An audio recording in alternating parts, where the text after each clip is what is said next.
Good evening, my friends. If these words have somehow found you tonight, take that as no accident. Perhaps life has been heavy lately, not unbearable, but quietly aching, like a weight you've learned to carry without speaking of it. Maybe something inside you has begun to whisper that there must be more to pain than pain itself. Before we go further, take a moment to breathe. Let the air move softly in and out. You don't need to analyze, to agree, or to understand. Just allow yourself to listen, not only with the ears, but with the deeper place within you that remembers stillness. Let that part awaken as the noise of the day fades, as if an unseen door were slowly opening in the center of your being. Because every soul, at least once, is called by suffering, and that call, though it sounds like despair, is in truth the beginning of transformation. There comes a moment, often unnoticed by the outer world, when the soul first awakens through the taste of suffering. It may arrive quietly, like a slow darkening of the sky before rain, or it may strike like lightning, sudden and tearing through the fragile illusions that once felt secure. In that moment, something ancient within us begins to stir. A voice that has slept through the long comfort of our forgetfulness. A voice that asks, why? And in that question, the entire story of human awakening begins. For while joy and pleasure decorate the surface of existence, it is pain that strikes to the core. Pleasure feeds the body, but suffering nourishes the soul, though the soul resists it at first. The first cry of pain is never holy.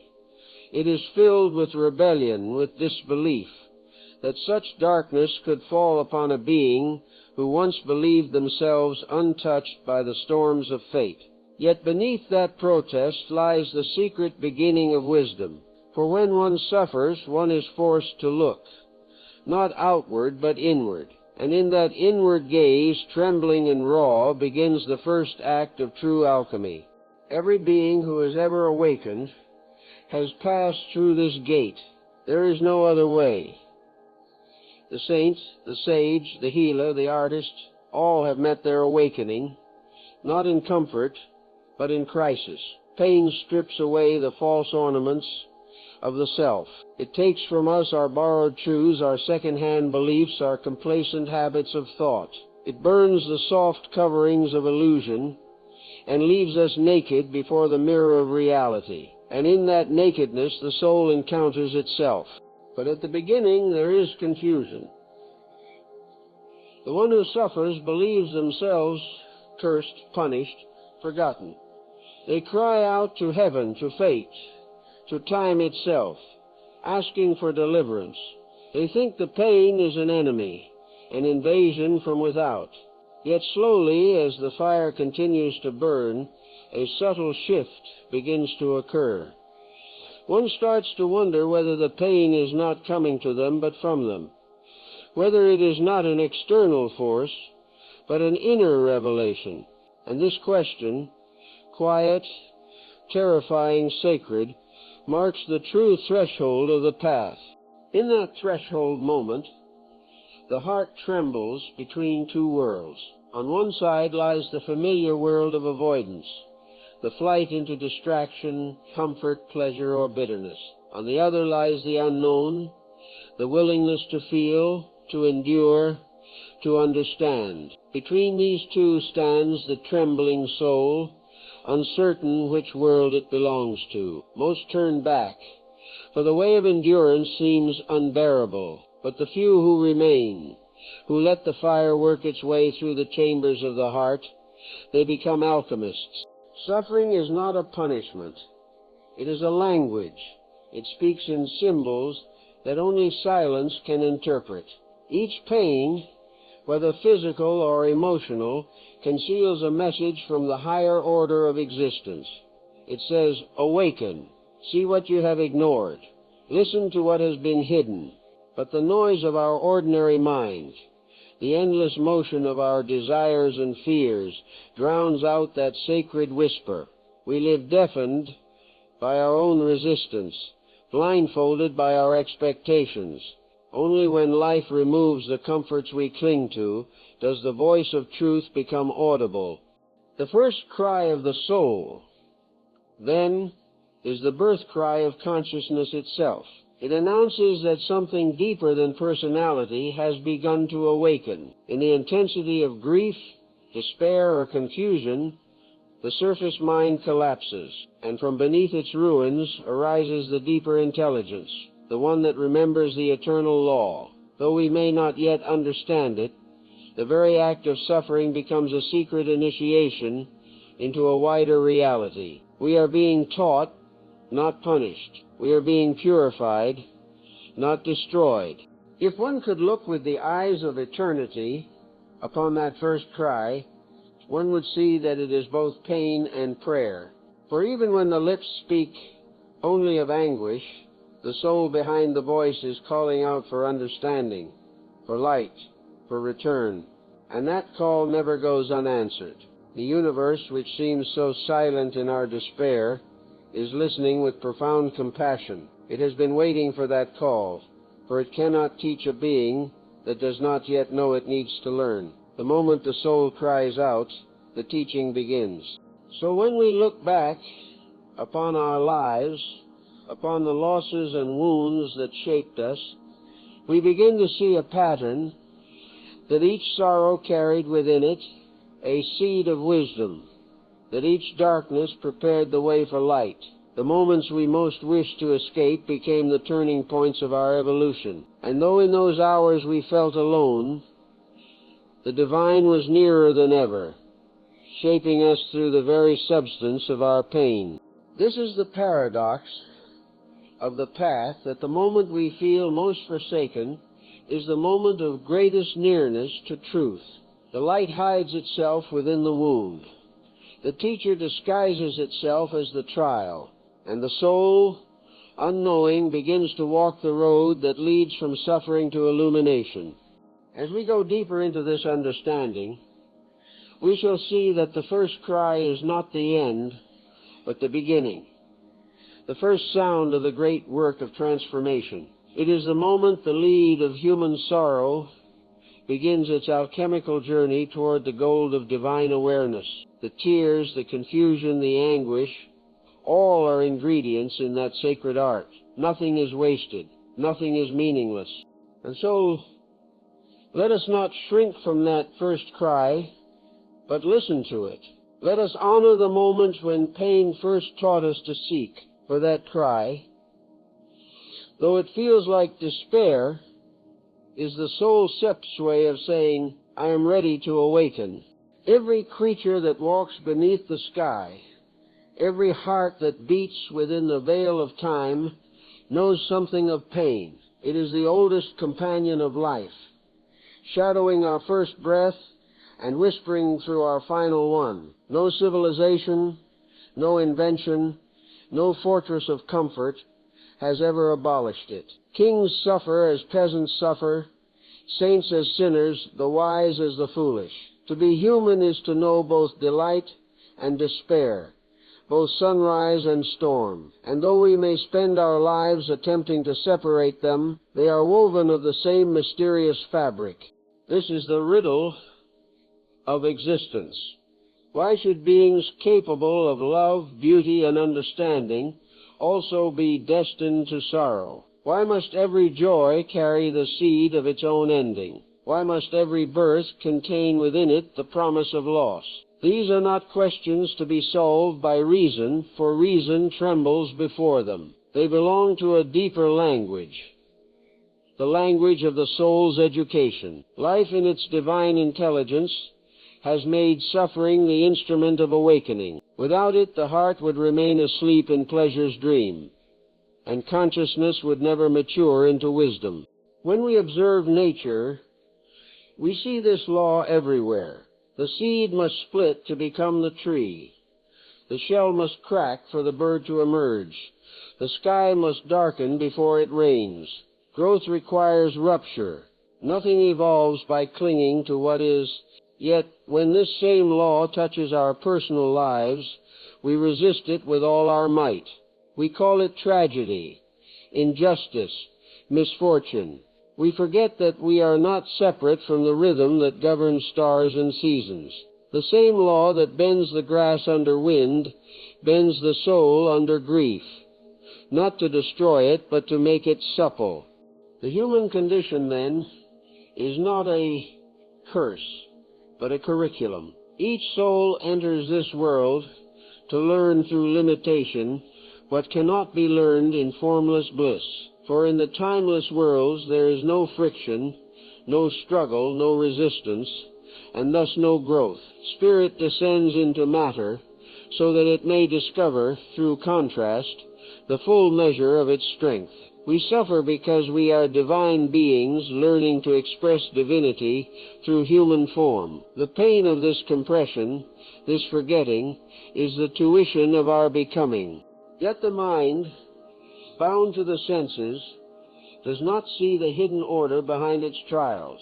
It divides experience into good and bad, desirable and intolerable. It calls pleasure a friend and pain an enemy. And thus begins the great confusion, the attempt to pursue one and flee from the other, though both are messengers of the same eternal law. This division breeds endless restlessness. The heart, fearing pain, begins to contract. It clings, defends, hides. Life becomes a battlefield between desire and fear. But if one pauses, truly pauses, one begins to feel the deep emotion beneath appearances. The same force that causes loss also grants renewal. The same tide that takes from us returns to us in another form. Suffering and joy are not opposites. They are alternating waves of one ocean, each teaching what the other cannot. Without sorrow, compassion would remain a word, untouched by feeling. Without limitation, gratitude would never blossom. Without death, love would lack the urgency that makes it sacred. The ancient sages saw this clearly. They spoke of life as a wheel, turning through day and night, creation and dissolution. They taught that peace does not lie in stopping the wheel, but in seeing its motion without attachment. The one who understands the rhythm no longer curses the storm, for they know that every tempest clears the air for new light. The one who sees the divine law beneath pain begins to honor even their tears as part of the sacred work. Yet, understanding this truth intellectually is not enough. It must be lived, breathed, embodied, for in the crucible of daily life, when loss knocks at the door, when betrayal wounds the heart, when uncertainty clouds the mind, philosophy falls silent. In those hours one must draw from a deeper well, from the quiet knowing that suffering, though fierce, is never meaningless. The human being who can remember this, even for a moment, walks with unseen wings. Still, we must not romanticize pain. To say that suffering is a teacher does not mean that it is gentle. It burns, it frightens, it humbles, it breaks the structures we built to feel safe. But it is in that breaking that the light enters. What we call heartbreak is often the heart breaking open. What we call despair is often the dying breath of an illusion we have outgrown. And though it feels cruel, it is mercy in disguise, mercy that refuses to let us sleep forever. In every age, humanity has tried to escape this law. We build empires of comfort, technologies of distraction, philosophies of denial. We invent new forms of entertainment, new ideologies, new medicines to numb the ache. Yet even in the highest tower, the whisper of suffering finds its way in. It comes not as punishment, but as remembrance, to remind us that we are not meant to live shallowly, to remind us that beneath all our striving, we long to return to truth. The human condition is therefore not something to be fixed, but to be understood. It is the sacred tension between what we are and what we are becoming. To be human is to be unfinished, a bridge between dust and divinity, between fear and love. And it is precisely in the friction of this in-between state that the fire of transformation burns. The pain we feel is the heat of our own becoming, the forge in which soul and spirit meet. In time one begins to see that to live without suffering would be to live without depth. The same rain that makes the earth fertile also erodes the mountain. The same grief that breaks the heart also softens it toward the world. The tears that fall from our eyes water the garden of compassion. In this mysterious exchange, we find the essence of our humanity, fragile yet luminous. And so to understand the human condition is to cease asking why we suffer and begin asking how to suffer wisely. For the pain will come as surely as night follows day, but the way we meet it determines whether we remain imprisoned or are set free. When pain becomes conscious, it ceases to be mere agony and begins to be transformation. Thus the path continues, from unconscious reaction to conscious participation in the great work of existence. But before the alchemy can begin, we must first confront the world we have built to escape it, a world that worships distraction and fears silence, that seeks comfort over truth. In the next minutes we shall turn our gaze upon this modern condition, this empire of avoidance, and see how it deepens the very pain it pretends to remove.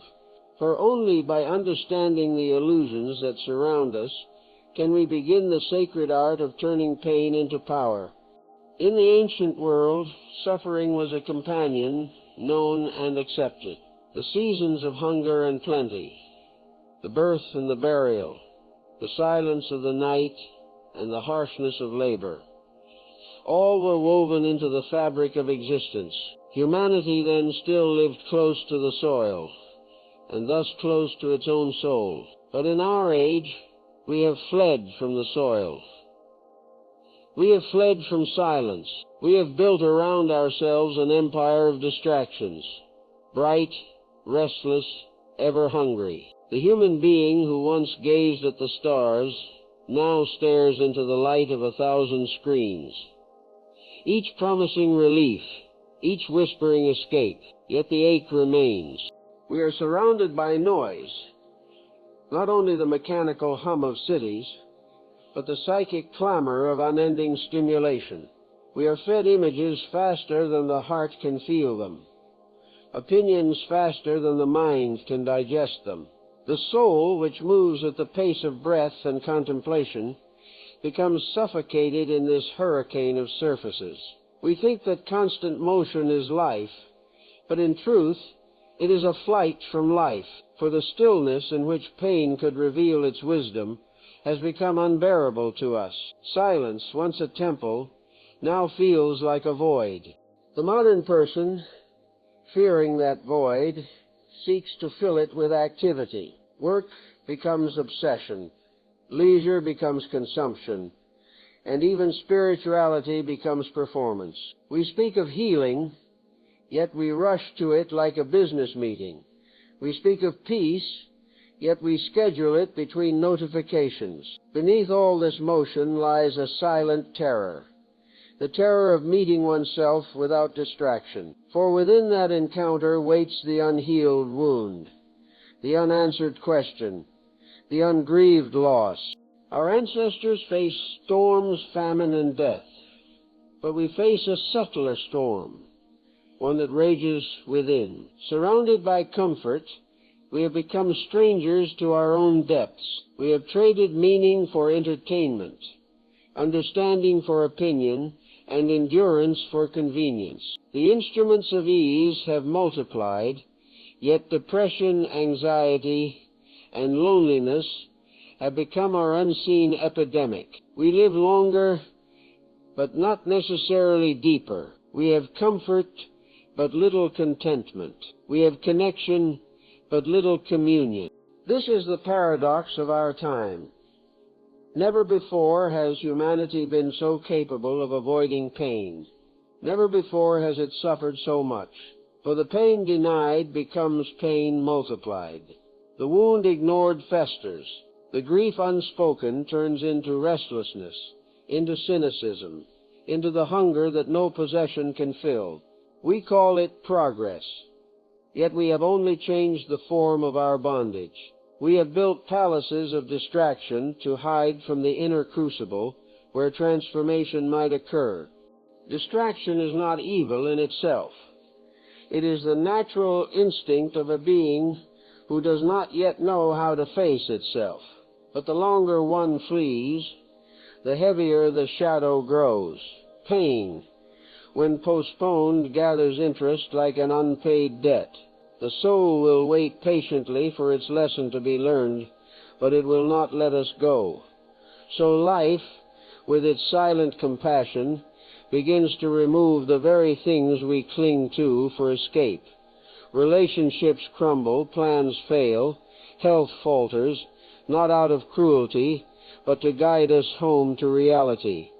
The universe, in its wisdom, dismantles our illusions until we have nowhere left to run but inward.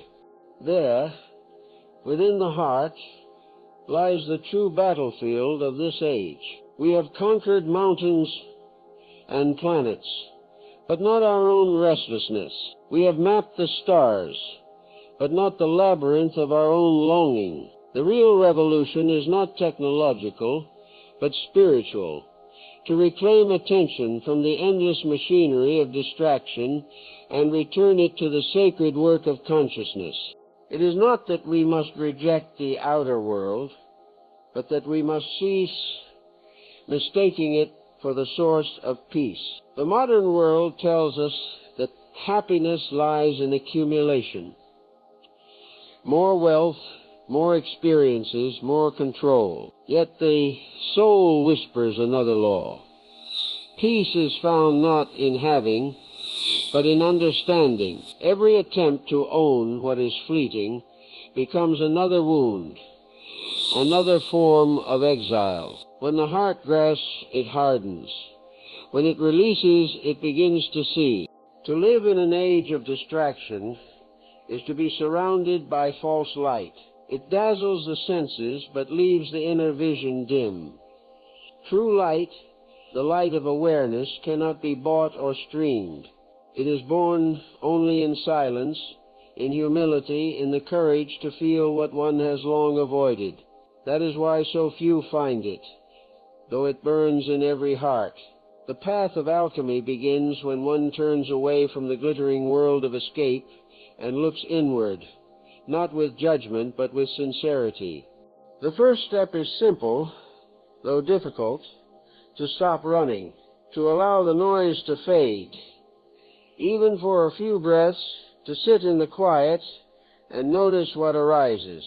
The ache we feel, the loneliness, the confusion, these are not signs of failure, but the whispers of the soul asking to be heard.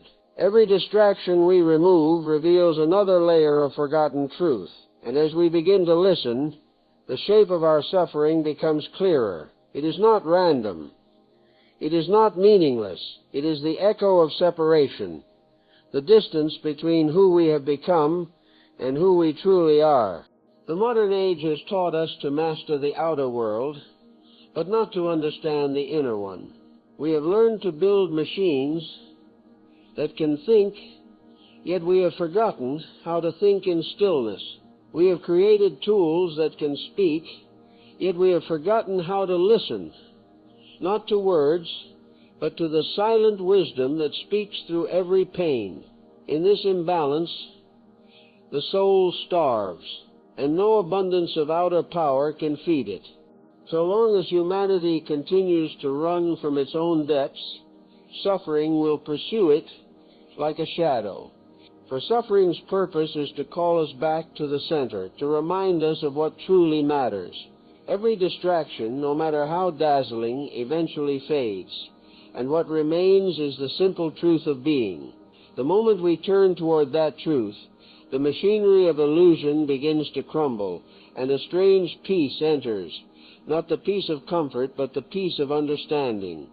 Thus, the age of distraction is not a curse, but a mirror. It shows us through our collective restlessness, the magnitude of our hunger for meaning. And though it may seem that humanity is lost in its own creations, the divine plan is not broken. For from within the noise will arise a longing for silence so pure, so undeniable, that no distraction will be able to satisfy it. That longing will be the birth of a new consciousness, the return of the sacred within the human heart. But before that rebirth can occur, we must look deeper still, into the very root of suffering itself. What is it that truly causes our pain? Is it the event, the loss, the circumstance, or something subtler, hidden in the depths of our response? When one begins to look inward with sincerity, the nature of suffering slowly reveals itself to be more mysterious than we imagined. At first we believe that pain is caused by outer events, by loss, betrayal, misfortune, or injustice. We think the wound lies in the world, and that healing must come from changing the world.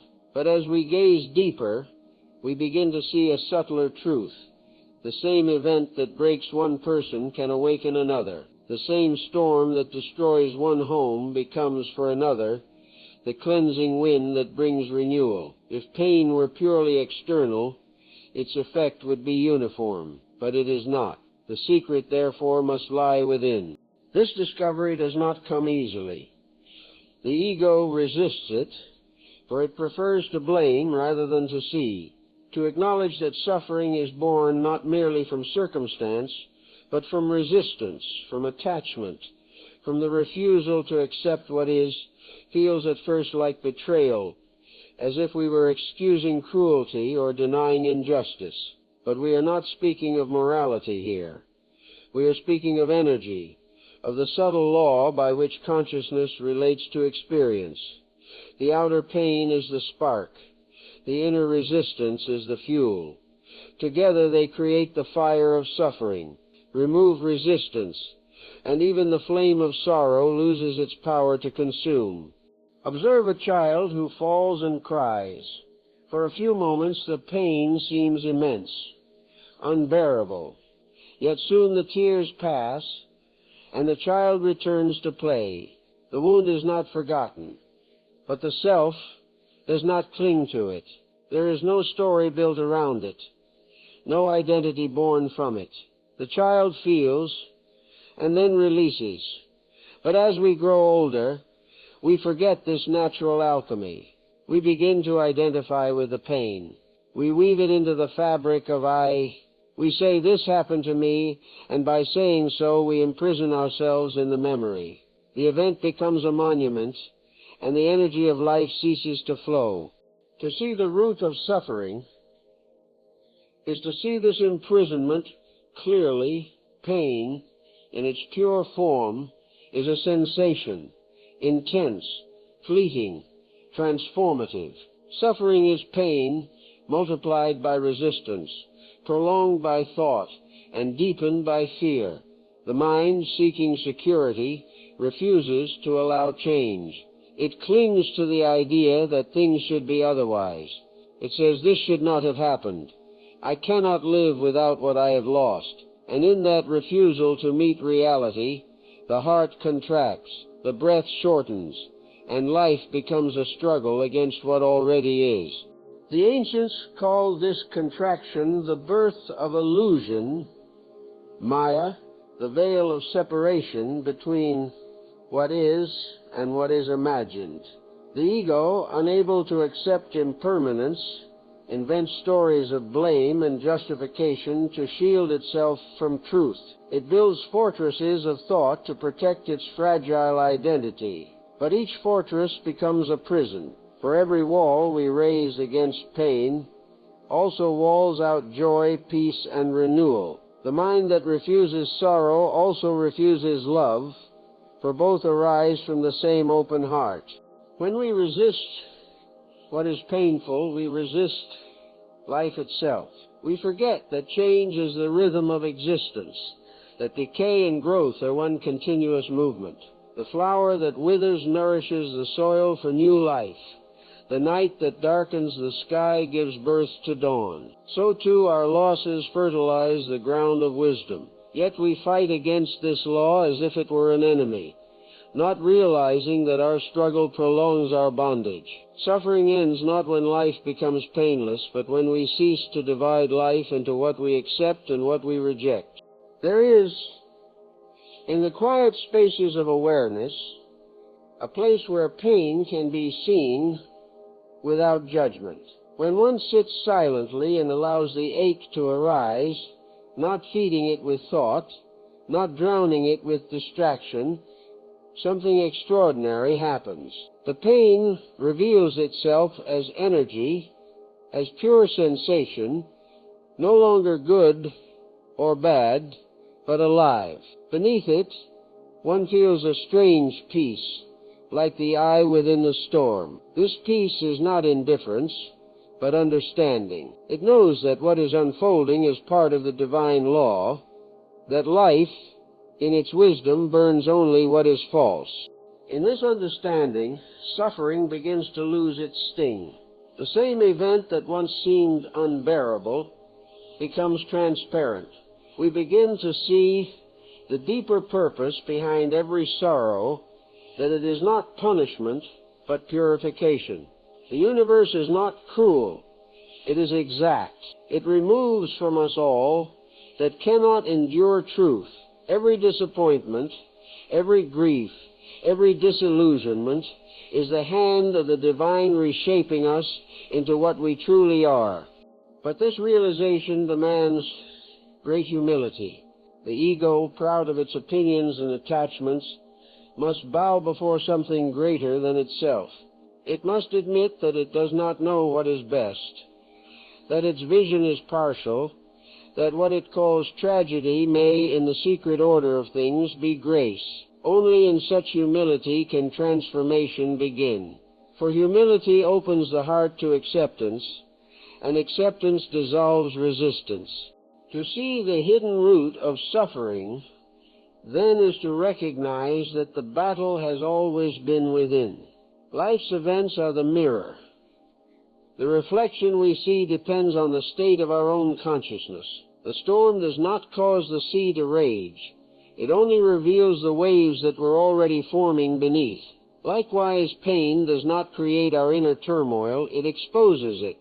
In this way, suffering becomes revelation, a sacred mirror held up by the divine to show us where we are still bound. And when this truth is seen deeply, something shifts. We stop asking, why is this happening to me? And begin to ask, what in me is still resisting what is? That question marks the turning point from victimhood to mastery, from unconscious suffering to conscious transformation. For the one who no longer resists begins to transmute, not through effort, but through understanding. Yet to live in such understanding requires a still deeper insight into the nature of the mind itself.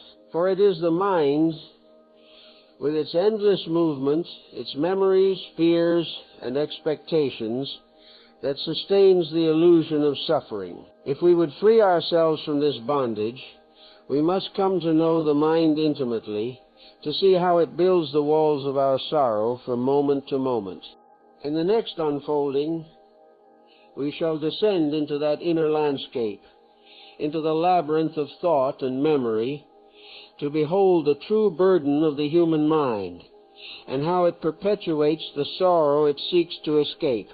The mind, though a servant of great brilliance, has quietly become our master. It was meant to be a tool for discernment, a mirror for perception, a bridge between the unseen and the seen. Yet, in its constant chatter, it has become a tyrant that governs our days and nights. It holds before us the past as a wound that cannot heal, and the future as a promise forever out of reach. It gathers every impression and emotion, fashions them into stories, and then binds the soul to those stories as if they were truth itself. And thus, though the body may live in the present, The mind rarely does. It lives instead in the shadows of what was, or the mirages of what might be. This bondage is subtle.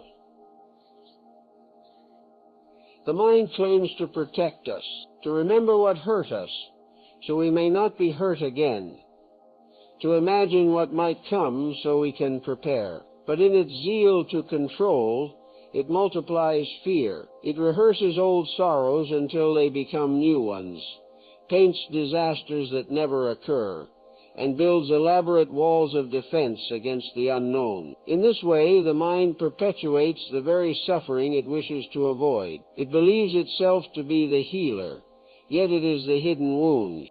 When we observe the mind without judgment, we begin to see its pattern, an endless movement of comparison, measuring, labeling, and concluding.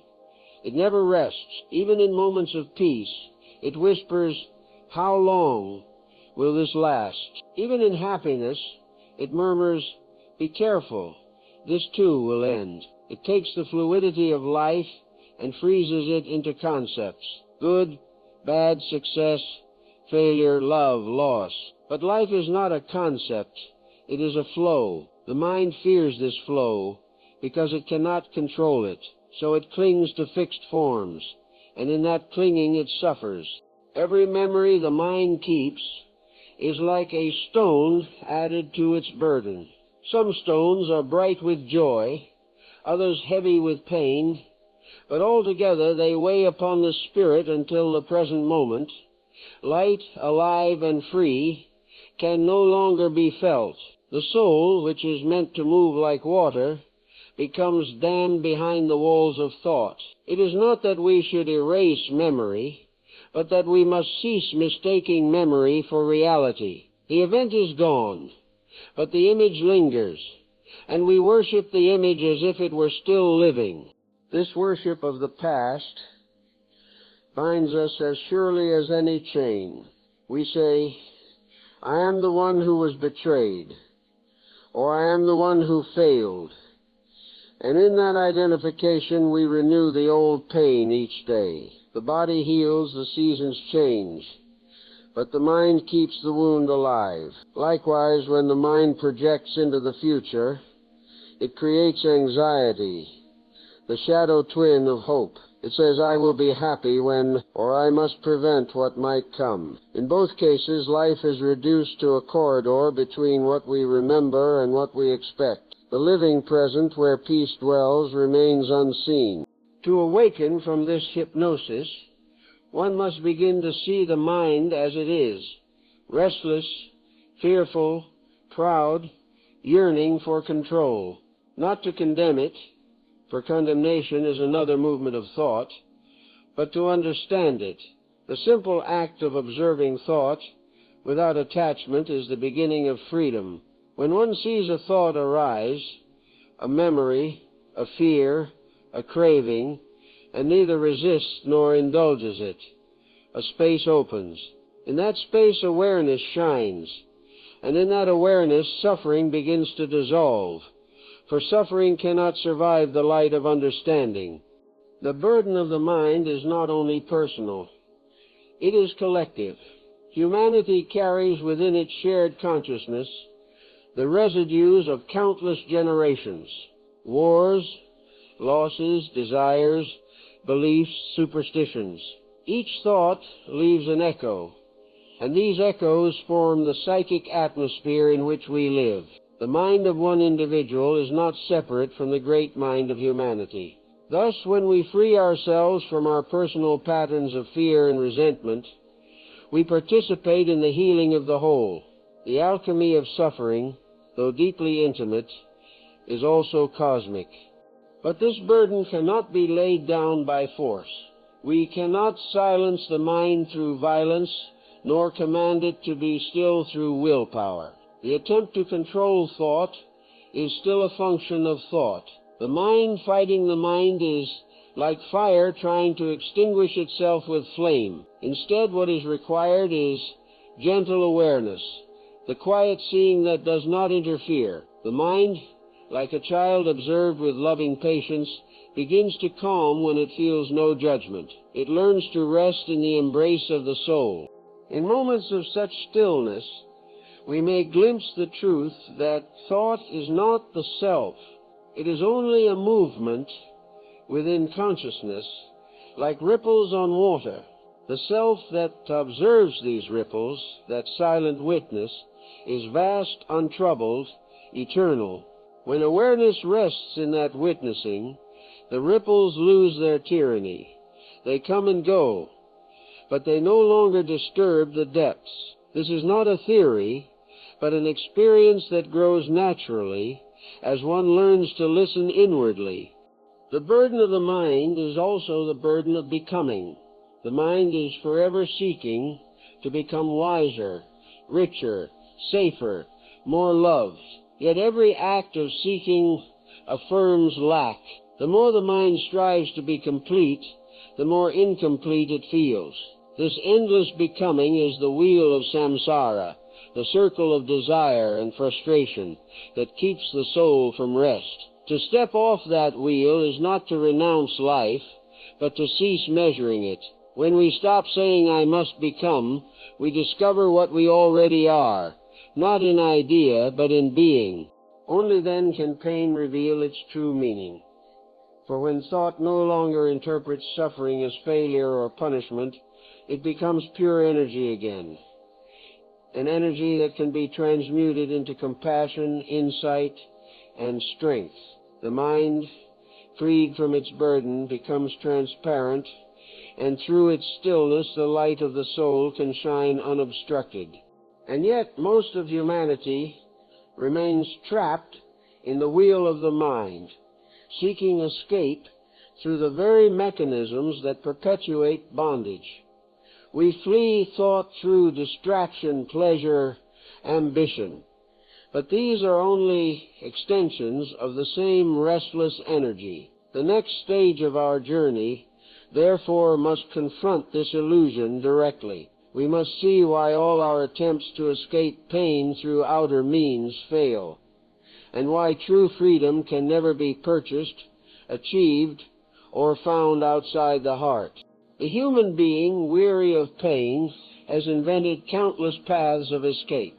Some are crude, others refined, but all share a single motive: the wish to turn away from what is unbearable. We seek pleasure to drown the ache, ambition to outrun it, distraction to forget it, and even belief to explain it away. Each of these in its way seems merciful, for the weight of sorrow is heavy and the heart yearns for rest. Yet what we call escape is often only postponement. The pain we refuse to face today becomes the shadow that follows us tomorrow, larger for having been denied the light. At first the flight seems to succeed. The new pleasure, the new plan, the new faith, the new desire, each brings a momentary brightness, a taste of relief. But as soon as the novelty fades, the ache returns, deeper than before. For the pleasure could not reach the place where the wound lives. The mind, clever and restless, then looks for another remedy, more possessions, more distractions, new philosophies, new loves.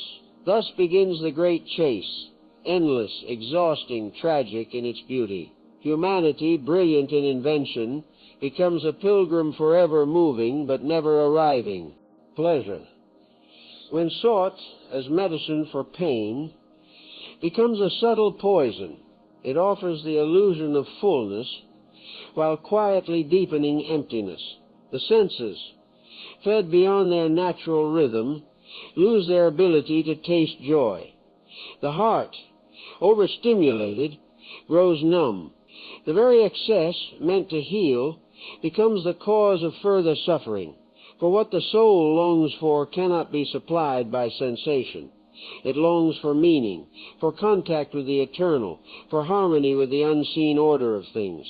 No amount of outer beauty can fill the absence of inner truth. Ambition, too, promises deliverance. The mind whispers, "If I can only achieve, then I will be at peace." And so we strive We climb, we conquer. For a moment, success feels like redemption. Yet soon, the summit reveals itself to be another valley in disguise. The heart, having reached what it desired, feels the familiar emptiness return. It looks outward again and sets a higher goal, believing the next victory will finally bring rest. But peace does not dwell in the future. It waits silently in the present, unrecognized.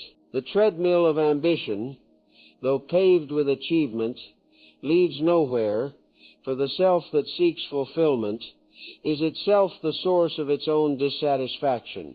Then there is distraction, the opiate of our age. We drown the silence in music, motion, conversation, and the luminous glow of our devices. We fill the spaces where thought might flower with noise, for silence reveals too much. But distraction, though it numbs, cannot heal. It is a restless sleep in which the soul dreams of freedom while its chains grow thicker. The moment the noise subsides, the ache resurfaces, demanding to be felt. The wound calls not for avoidance, but for attention, for the gentle light of awareness that alone can cleanse it. Even the spiritual path can become an escape if it is pursued from fear rather than understanding. The seeker who runs from suffering in the name of enlightenment may find themselves merely exchanging one illusion for another. To use meditation, prayer, or ritual as armor against pain is to misunderstand their purpose. True spirituality does not shield us from suffering. It reveals its sacred nature.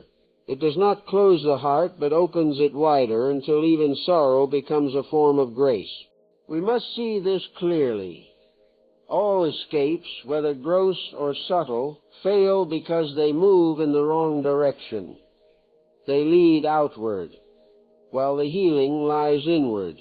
The pain we flee is not an intruder, but a messenger. It carries within it the key to its own transformation. When we run, we lose the message. When we turn toward it, we begin to hear. The soul's evolution depends upon this turning. Until we face the pain directly, we remain bound to the cycle of craving and fear. Yet facing pain is not the same as indulging it. To wallow in misery is merely another form of attachment. True confrontation is quiet, watchful, and free of drama. It is the willingness to sit in the fire without attempting to escape or to decorate the flames. In that stillness, something miraculous occurs. The energy that was suffering begins to change its tone. The despair softens into understanding, the fear into humility, the grief into tenderness. What was once felt as punishment becomes purification. It is as though pain were a mineral containing hidden gold. So long as we reject it, the gold remains locked within. But when we consent to the alchemy of attention, the gold begins to separate from the dross. The heat of experience, when joined with awareness, releases the hidden virtue of the soul. The very energy that once tormented us becomes our strength, our compassion, our wisdom. Every saint, every healer, every artist has passed through this crucible. Their greatness was not given. It was forged from the very substance of their suffering. This is why the universe, compassionate beyond our comprehension, does not always grant us what we desire. For if every wish were fulfilled, we would never be forced to look within. Life, in its strange mercy, denies us ease so that we may discover depth. It breaks what must break, so that something indestructible may be born. When the outer escapes collapse, the inner path becomes visible, and in that moment we begin to sense the law that governs all transmutation, the hidden principle by which pain can become power. To understand that law is to cross a threshold. It is to cease fleeing and begin transforming. The fire that once consumed now refines, the sorrow that once diminished now expands. The same energy, seen through the eyes of wisdom, reveals its divine purpose. This is the mystery of alchemy, that nothing need be rejected, only understood. There exists a law, ancient and unalterable, written not upon parchment nor stone, but within the very fabric of existence, that nothing in this universe is wasted, nothing without meaning, nothing born outside the possibility of transformation. It is the law of inner transmutation, the alchemy by which darkness becomes light, ignorance becomes wisdom, and suffering becomes power. The sages of old called it the great work, for it is the most mysterious and essential labor of the soul, to turn the base metals of human experience into the gold of divine awareness. To understand this law, one must first perceive that energy never dies. It only changes form. What we call joy, fear, anger, or sorrow are but variations of the same living current flowing through consciousness. Each emotion is a vibration, a movement of life's single energy shaped by perception. When perception changes, the vibration changes, and the same force that once tormented us can lift us into peace. Thus, the key to transmutation lies not in rejection, but in transformation, not in denying the lower, but in seeing it rightly. The ordinary mind believes that pain must be destroyed. It resists, it suppresses it, or drowns it beneath distraction. But the alchemist knows that nothing can be destroyed, only transformed. When a base element is placed within the crucible, the fire does not annihilate it. It reveals its hidden essence. So it is with suffering. When the fire of awareness touches pain, it does not erase it. It refines it, clarifies it, liberates its meaning. Every grief, when illumined by understanding, becomes a teacher.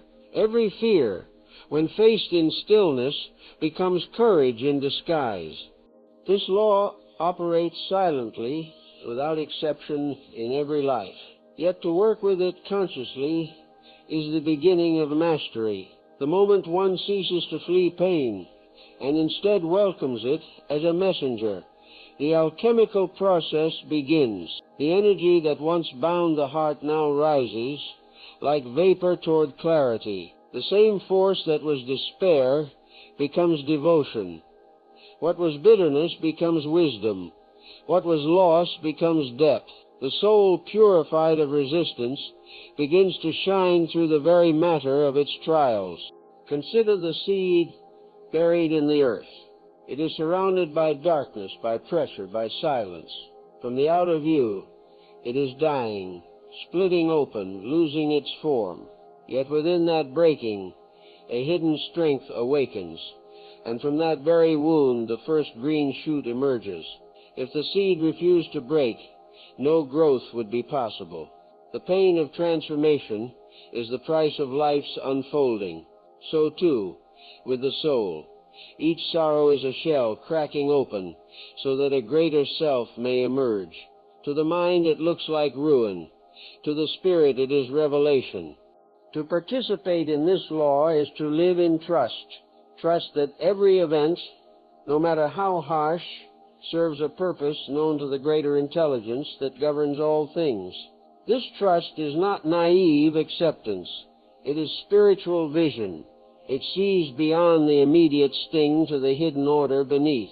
It knows that the universe does not err, that the forces shaping our lives are the same that shape stars and tides, and that their intent is always evolution, always awakening. Yet transmutation demands presence. The energy of pain can only be transformed when it is met consciously. To repress it is to fossilize it. To indulge it is to be consumed by it. Awareness, silent, compassionate, unwavering, is the flame that transforms. When we look upon our suffering without fear or analysis, we invite the law to work through us. The energy once trapped in self-pity or resentment begins to flow upward into understanding. In this sense, meditation is the philosopher's stone of the soul, not an escape from pain, but the sacred vessel in which pain becomes light. The ancient alchemists spoke of the negredo, the black phase, the darkness in which matter dissolves before it can be purified. So too, the soul passes through its own negredo. There are times when everything collapses.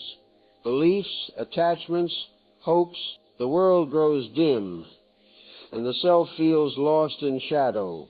But if one endures without despair, a subtle transformation begins within that darkness. What dies is not the soul, but its false coverings. The light, long hidden beneath the ash, begins to glow from within. This is the dawn of the albedo, the whitening, the birth of clarity after confusion. Transmutation is not a theory to be learned. It is an art to be lived. It occurs whenever one chooses to meet life with consciousness instead of reaction. In that moment, the law moves silently through us. When insult arises, and we answer not with anger but with patience, we have performed the great work in miniature. When loss strikes and we respond not with despair but with gratitude for having loved it all, we have changed the vibration of sorrow into devotion. Each such act of awareness is a small alchemy, a turning of lead into gold. Through many such moments, the soul begins to perceive its own power. It realizes that nothing external, no person, event, or fate can truly harm it, for all that comes can be transmuted. Even death, the greatest of mysteries, becomes transformation into another mode of being. The fear of life fades when one understands that every experience, even the most painful, serves the same sacred purpose to awaken consciousness to itself. And what then is this gold the alchemist sought? It is not metal, nor glory, nor achievement. It is the radiant peace that comes from knowing one's unity with all that is. It is the serenity that shines from those who have passed through fire and emerged luminous, untouched by resentment. It is the power of compassion that sees suffering in all beings and responds not with pity, but with love. Such beings walk in the world as quiet suns, turning darkness into light by their very presence. This is the destiny toward which every soul is moving, whether it knows it or not. The pains of life are not accidents. They are the stages of refinement. The universe is an alchemical furnace, and within it humanity is being slowly transformed, not by force, but by experience. Each grief endured with awareness hastens the process. Each moment of acceptance polishes the mirror of the heart. But to live by this law requires a foundation strong enough to bear the fire of truth. For awareness alone is not enough. It must be joined with integrity, the inner alignment of thought, word, and deed with the divine order. Without integrity, transmutation cannot complete its work. The next stage of the path, therefore, is the crucible of integrity, where the soul learns to stand in truth without evasion, and where suffering reveals its final gift, purification through honesty. There comes a moment in the soul's long journey when the fire of suffering, once seen as punishment, begins to reveal its sacred purpose. It is no longer the enemy, but the instrument of refinement. Yet for the alchemy to reach completion, the fire must touch every part of the being, not only the heart's emotions, but the conscience itself. For what is transformed in suffering is not merely feeling. It is character. The crucible of integrity is where the soul learns to live truth, not as idea, but as being. It is where the false metals of hypocrisy, self-deception, and pride are burned away until only the pure gold of sincerity remains. Integrity is the alignment between what one knows, what one says, and what one does. It is the state in which the inner and outer selves reflect each other without distortion. Most people speak of truth as something to be known, but in the higher alchemy, truth must be lived. To know truth and not live, it is to divide oneself, and division is the root of all inner pain. Every act of dishonesty, however small, however politely disguised, creates friction in the soul. For within each of us there exists a silent witness that cannot be deceived. It observes every thought, every evasion, every falsehood, and it suffers when we betray it. This suffering of conscience is one of the most mysterious forms of pain, for it has no outer cause. One may have wealth, health, and praise, yet still feel hollow, restless, or ashamed. The mind searches for reasons and finds none, for the reason lies not in circumstance but in contradiction. The soul, being of divine essence, thrives only in truth. When we live contrary to that essence, when we speak one thing and feel another, when we know what is right yet choose what is convenient, the soul burns. This burning is not punishment. It is purification. It is the divine reminding us of our own nature. The world, in its confusion, teaches compromise. It says, be whatever is useful, bend with the times, conceal your truth for comfort's sake. And many follow this counsel, believing that peace can be found in adaptation. But peace cannot live in falseness. The person who bends too far from truth may appear content, but within them lies a silent fracture. They feel a weariness that sleep cannot cure, a sadness that has no name. This is the soul's cry for integrity, the longing to return to the simplicity of being whole. Integrity demands courage, for truth is rarely convenient. To live honestly is to stand naked before life, without disguise, without excuse. It is to face one's own contradictions and allow them to be burned away by the fire of awareness. Such a burning can be painful, for it strips the self of its protections. Yet in that exposure lies freedom. The person who no longer hides, who no longer pretends, becomes untouchable. They may suffer, but they do not suffer needlessly. They may fall, but they fall with dignity. Their peace does not depend on approval, for they dwell in the quiet companionship of truth. This crucible is not external. It is not a test imposed by fate, but an inner demand of the soul itself.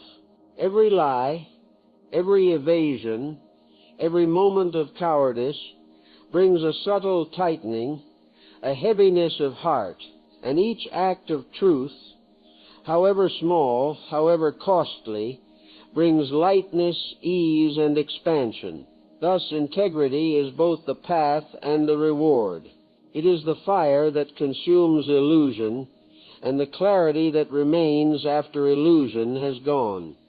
There are within us two fires, the fire of passion and the fire of conscience. The first burns outward, consuming the world and its desire. The second burns inward, consuming the false self. Most people live by the first and are destroyed by it. The wise surrender to the second and are reborn through it. For only the inner fire leads to peace. Passion seeks satisfaction, conscience seeks truth. Passion exhausts, conscience refines. And when conscience is obeyed, suffering changes its flavor. It no longer bites. It purifies. Integrity does not mean perfection. It does not mean never falling, but never lying about the fall. The one who errs and admits it instantly begins to heal. The one who hides multiplies the wound. To confess, even silently to oneself, I was false, I was afraid, I was small, is already to invite the divine light into the darkness. For truth once spoken within begins to cleanse. The universe does not ask that we be flawless. It asks that we be sincere. The soul can work with sincerity. It cannot work with deceit. When suffering arises, then one of the deepest questions we may ask is, where have I departed from truth? This is not self-condemnation, but inquiry. For often our greatest pain arises not from what life does to us, but from the falsehoods we have accepted or created. We suffer when we try to be what we are not, when we speak against the voice of the heart, when we trade authenticity for approval. The fire of life then burns fiercely, not to harm us, but to remind us that we have strayed from our center. Integrity restores that center. It unites all the fragments of the self into a single current of being. When thought, feeling, and action move as one, a profound peace enters, not because the world has changed, but because we are no longer divided. In this state, suffering loses its power to confuse. Even pain becomes transparent, revealing its message without distortion. The soul that stands in truth is like clear glass. Light passes through it freely. And so the crucible of integrity is the final test before transmutation becomes complete. It is here that all the lessons of suffering converge: awareness, acceptance, humility, into a single realization that truth and peace are one. He who lives in truth cannot be broken, for his peace does not depend on circumstances. He may be wounded, yet no wound can reach his essence.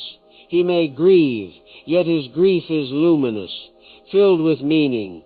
But before the light of this realization can fully dawn, another law must be obeyed, the law of acceptance. For integrity without acceptance becomes rigidity. Truth without gentleness becomes cruelty. To complete the work, the soul must learn to yield, to accept life as it is, without resentment or judgment. Only then does the fire cool into light, and suffering reveal its highest alchemy, peace born from surrender. There is a moment in every soul's pilgrimage when resistance finally grows weary of its own struggle. It has fought long against life, tried to control, to explain, to deny, to reshape, and at last, exhausted, it falls silent. In that silence, something new begins to move. Not of the mind, not of will, but of the spirit. This movement is called acceptance, and though the word may sound simple, it is the highest art of the soul, for it is the doorway through which all transformation enters. Acceptance is not resignation, nor apathy, nor passive endurance. It is not the dull compliance of one who has given up hope. Rather, it is the luminous understanding that reality, as it is in this very moment, carries within it divine order, whether or not the mind perceives it. To accept is to say, not with words, but with being, I trust the wisdom of life more than I trust my own preference. It is to release the endless argument with what is, and in that release, to feel an immense peace descend, quiet as the falling of evening snow. The refusal to accept is the root of all inner turmoil. The event itself rarely destroys us. It is our protest that deepens the wound. The mind says this should not be so. This cannot be endured. And the body, obedient to this rebellion, tightens, resists, burns. Yet when we cease that inner protest, when we meet the moment as it is, we discover that what we feared was unbearable is in truth survivable, even sacred. The storm that we resisted becomes a current that carries us somewhere unknown, yet necessary. The heart, freed from its chains of should and should not, begins to flow again. Acceptance is the alchemy that turns pain into power because it reverses the direction of energy. Resistance binds energy in conflict. Acceptance releases it into harmony. When one resists suffering, the energy of life splits, part of it locked in the event, part of it locked in the protest. But when one accepts, the split ends. The energy once imprisoned in struggle is liberated and becomes strength, clarity, compassion. It is the same energy, but its vibration changes. What was once agony becomes light. Consider the ocean and the wave. When the wave fights against the tide, it breaks. When it yields, it rises higher and returns to the sea in perfect rhythm. So it is with the soul. Acceptance does not mean inaction. It means moving in accord with the greater current. The wise man does not curse the wind. He adjusts his sail. The soul that accepts learns to move with divine rhythm, and in that movement finds freedom even within limitation.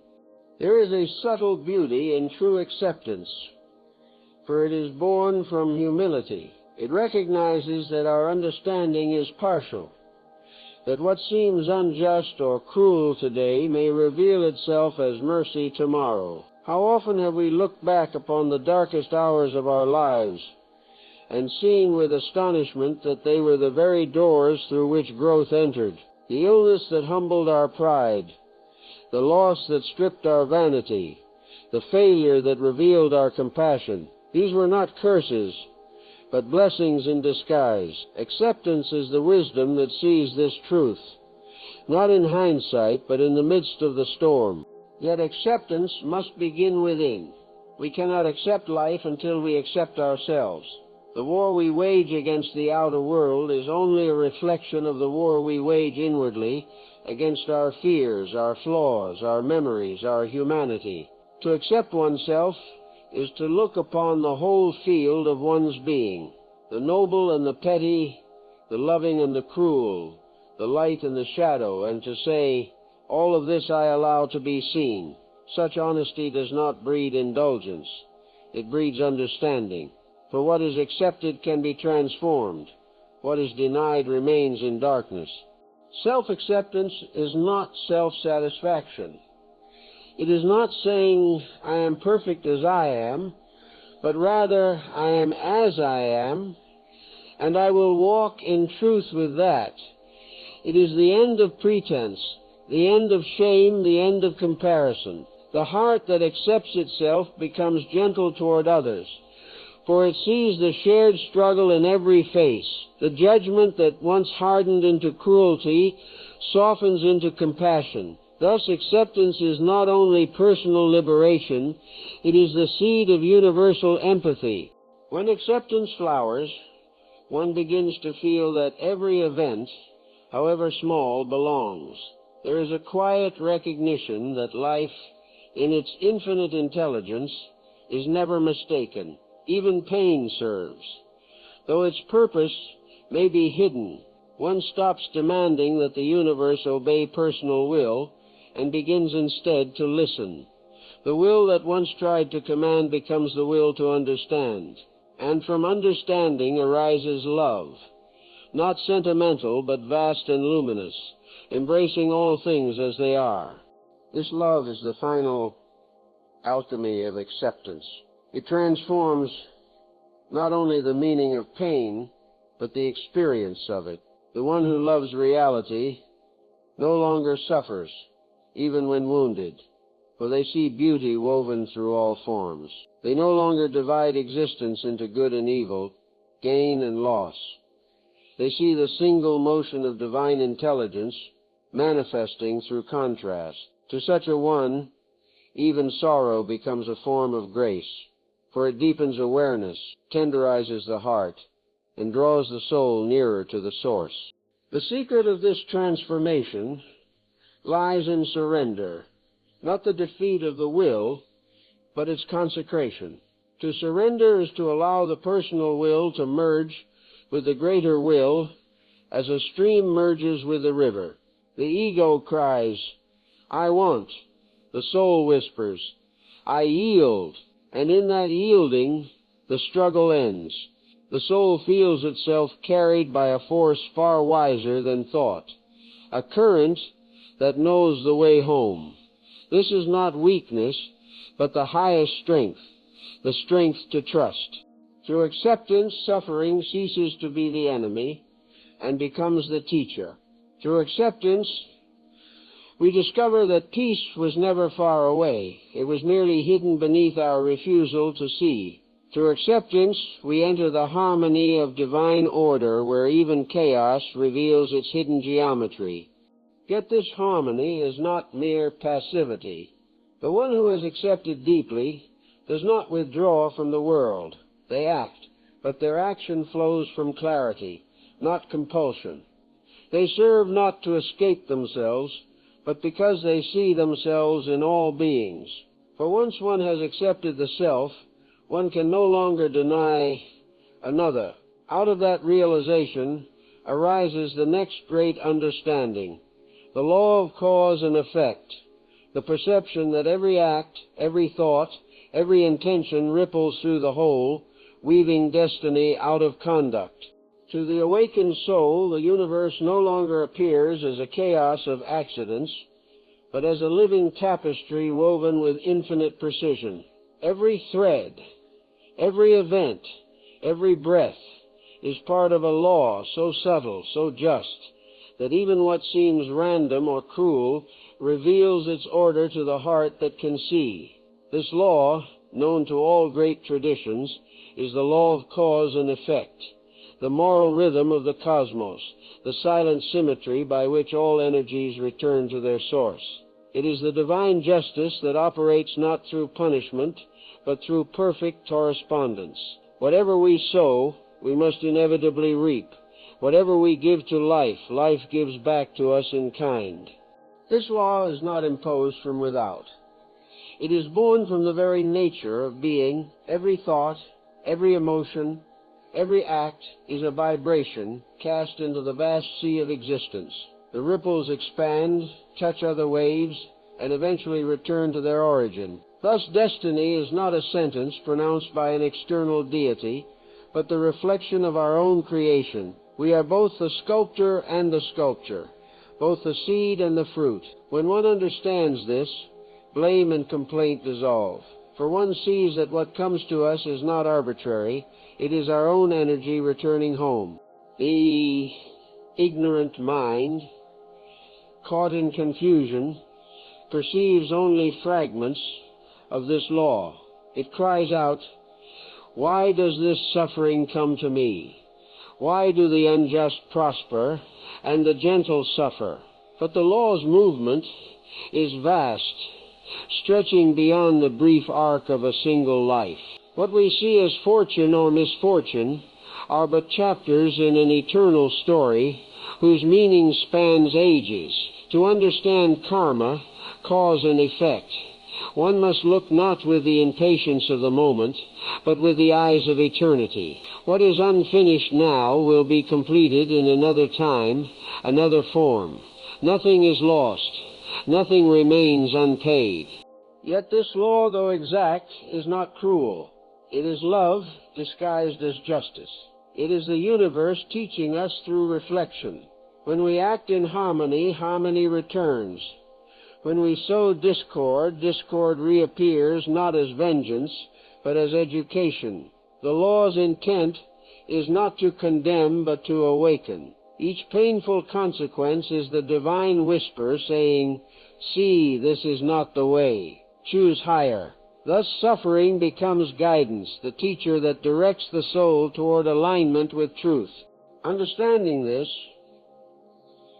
the wise cease to curse their pain. They see in it the echo of forgotten choices, the fruit of past seeds now ripening for harvest. They meet it not with bitterness, but with reverence, for through it they learn the higher science of living, to take responsibility for one's own life.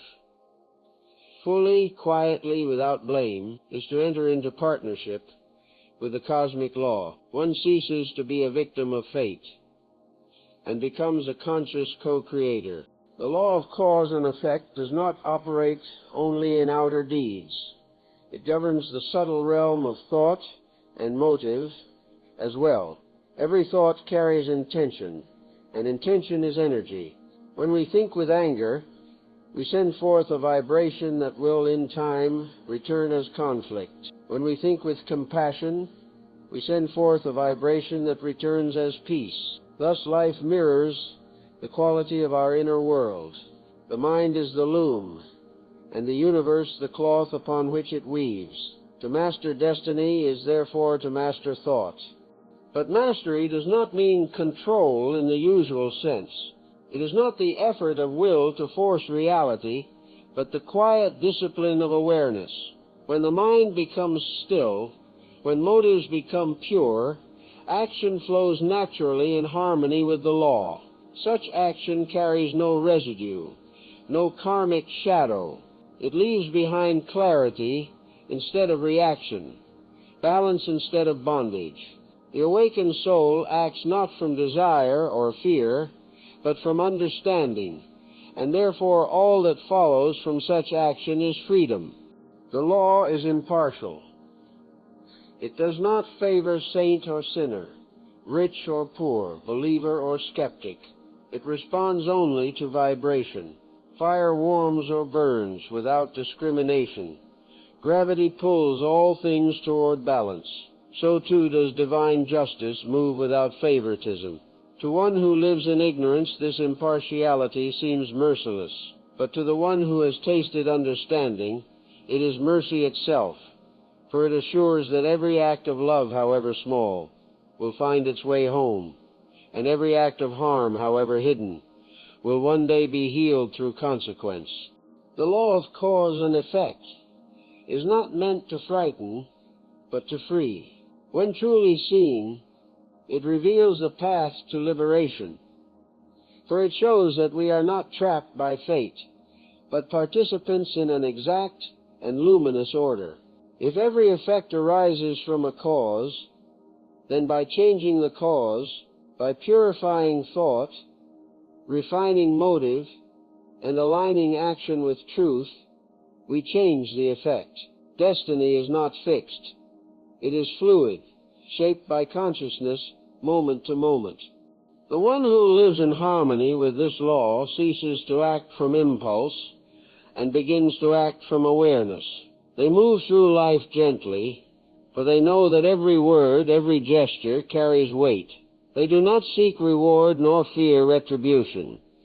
They simply honor the balance of the universe. Their conduct becomes prayer, their choices offering, their life a continual act of participation in the divine order.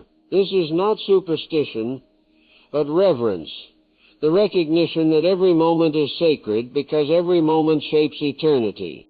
When such understanding matures, peace arises naturally, for one sees that nothing in life is truly unjust, only unfinished. What seems loss may be restitution.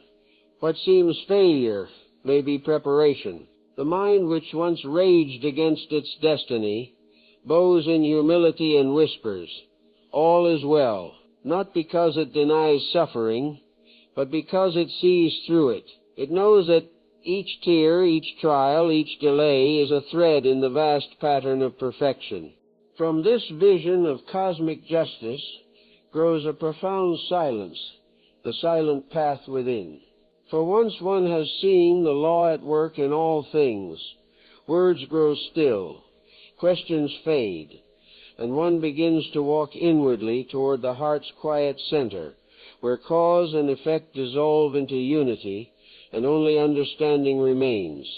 When the law has been seen, when the eyes of the soul perceive that all things move according to divine rhythm, and that nothing comes to us uninvited by our own vibration, a great stillness begins to descend upon the inner world. The endless argument of the mind, the turmoil of why and how begins to fade. What remains is silence, not the mere absence of sound, but a living presence, a consciousness so vast and tender that words cannot hold it. This is the silent path within, the secret sanctuary where the soul and the divine meet without intermediaries, without ritual, without effort. To enter this silence is not to withdraw from life, but to penetrate it more deeply. The silence we speak of is not vacancy, but fullness. The ocean beneath the waves of thought, the eternal background upon which every experience arises and subsides. It is the heart's own dwelling, untroubled by time, untouched by circumstance. When the seeker, weary of endless striving, turns inward with sincerity, this silence reveals itself not as something to be attained, but as something that has always been. At first the mind resists it. Accustomed to motion, it trembles before stillness as a bird trembles before the open sky. It asks, "What must I do?" But silence requires no doing. The mind cannot approach it. It can only become transparent enough for silence to shine through. And so the seeker learns the art of letting go, of releasing the need to control, to explain, to label. Slowly, like mist dissolving under sunlight, thought loses its authority and being remains. In that being, suffering reveals its final lesson, that pain belongs to the realm of movement, but the self is beyond movement. The body may ache, the mind may remember, but the witness, the silent awareness behind both, remains unscarred, eternal. The realization of this witness is the beginning of liberation. It is not an idea, but a direct seeing. I am not the storm. I am the sky through which it passes. When this is known, not intellectually, but experientially, peace arises without cause, unshakable and serene. Yet silence is not emptiness. It is intelligence itself, a listening so complete that it understands without effort. In this listening, guidance arises naturally. The soul no longer struggles to choose between paths. It simply perceives the next right step as one perceives dawn after night. The will, once divided, becomes one with the movement of life. Decisions that once required deliberation flow with ease, for the inner and outer have become one current. The silent path is therefore the end of conflict. The opposites that once tormented the mind, good and evil, gain and loss, life and death, are seen as different faces of one divine whole. In silence, one perceives that creation and destruction, joy and sorrow, are not enemies, but collaborators in the dance of evolution.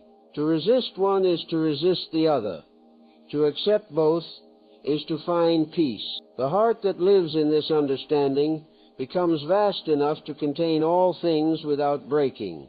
But silence is not a place we visit. It is our natural state. What hides it is noise, the constant chatter of thought, the restlessness of desire, the echo of memory. To return to silence is to return to our original nature, the divine consciousness from which we have never truly been separated. Meditation, prayer, contemplation, these are not means to reach silence, but ways to remember it. The more we dwell in its presence, the more it begins to infuse every aspect of life, until even movement becomes stillness in disguise. Those who walk this path find that outer solitude is no longer necessary, for inner solitude has been found.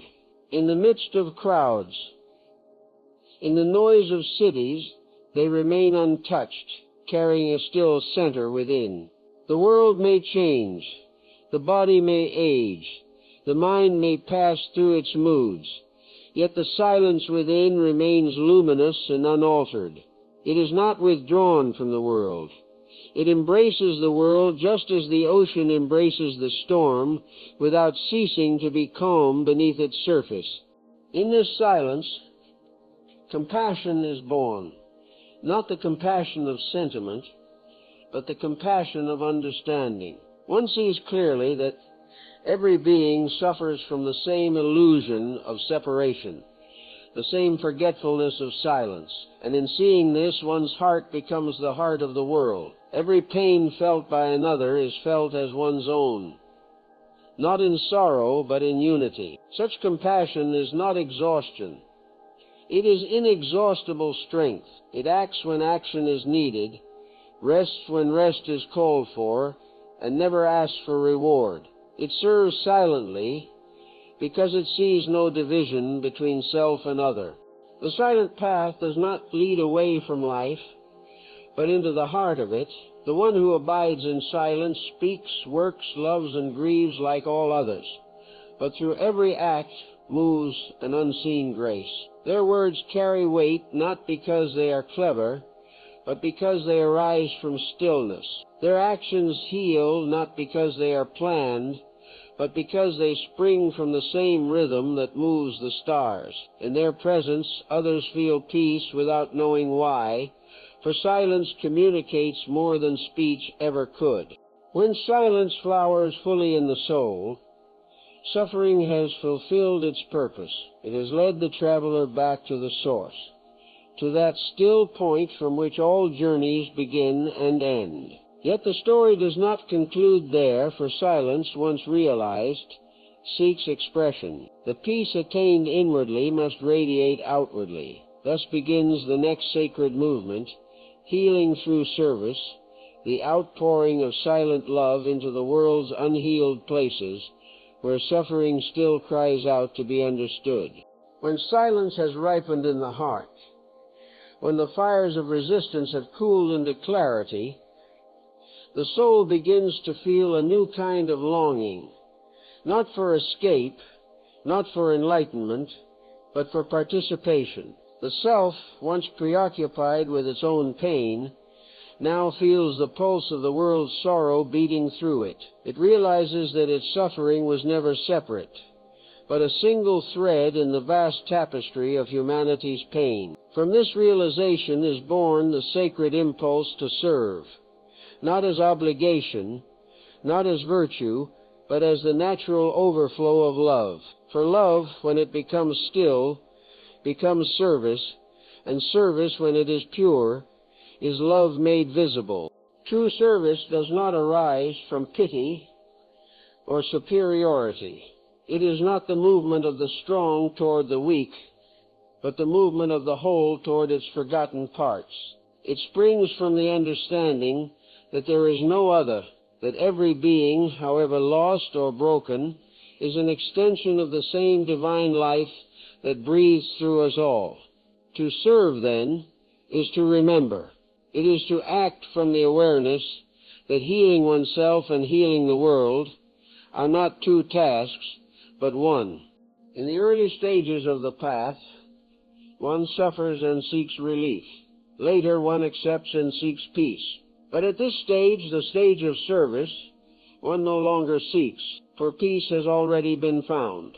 The soul, purified of self-concern, becomes an instrument of the higher will. Its actions are no longer calculated. They arise naturally, as the fragrance arises from the flower. It gives without measure, because it sees that giving and receiving are one continuous current. The more it gives, the more it feels the inexhaustible abundance of the source flowing through it. Service is the alchemy by which silence becomes motion. The stillness realized within does not remain idle. It expresses itself as compassion in action. The soul that abides in divine peace does not turn away from the suffering of others, thinking all is illusion. It knows that illusion itself must be loved into truth. It steps into the world's pain, not to erase it, but to illuminate it. Wherever such a soul walks, invisible harmonies begin to restore themselves. The distressed feel hope. The weary feel courage. The lost sense direction. For service is not what one does, but what one is. The greatest healers of the world have always been those who have themselves been wounded. It is through the depth of their own pain that they have learned the language of compassion. One cannot guide another through darkness without having walked through it oneself. Thus every sorrow we endure prepares us for some act of service yet unknown. The broken heart, once healed, becomes a vessel large enough to hold the suffering of many. Its cracks become windows through which divine light shines more freely.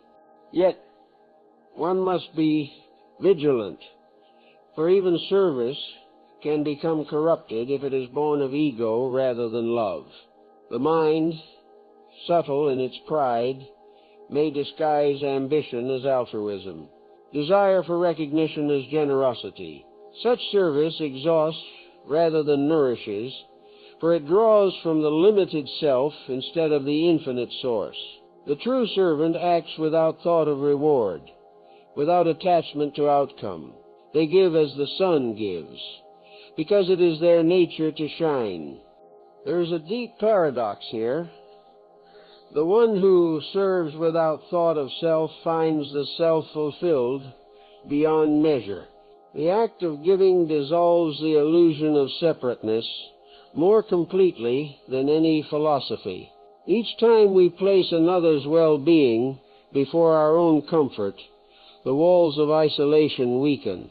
The ego, long defended by fear, begins to soften, until one day it disappears altogether, not as loss, but as liberation. What remains is a vast tenderness, a love that cannot bear to withhold itself. In this state, service becomes worship. Every act, however humble, a word spoken kindly, a burden quietly lifted, a wrong silently forgiven, becomes an offering upon the altar of life. The sacred is no longer confined to temple or scripture. It shines through ordinary gestures, through daily work, through the simplest kindness. The servant of truth does not seek a stage. Their theater is the living moment, and though the world may not recognize them, the unseen realms rejoice. For every selfless act restores balance to the web of creation. Through service, the final residue of suffering is dissolved. For as long as we remain turned inward upon our own pain, even subtly, some trace of separation endures. But when we forget ourselves in love's labor, the last boundary falls away. The pain that once defined us becomes power, not the power to dominate, but the power to heal. This is the true alchemy, the transformation of personal sorrow into universal compassion. It is not necessary to perform great deeds to walk this path, to serve life in any form, to tend a garden, to speak gently, to listen deeply, to forgive silently, is to participate in the work of the divine. The measure of service is not its scale, but its sincerity. What matters is the purity of intention, the alignment of the act with truth. Even the smallest gesture done in awareness reverberates through eternity. Through such service, the soul becomes transparent, a clear channel through which divine energy flows into the world. It ceases to act from its own strength and begins to feel itself acted through by something vaster. The servant and the master, the doer and the deed merge into one.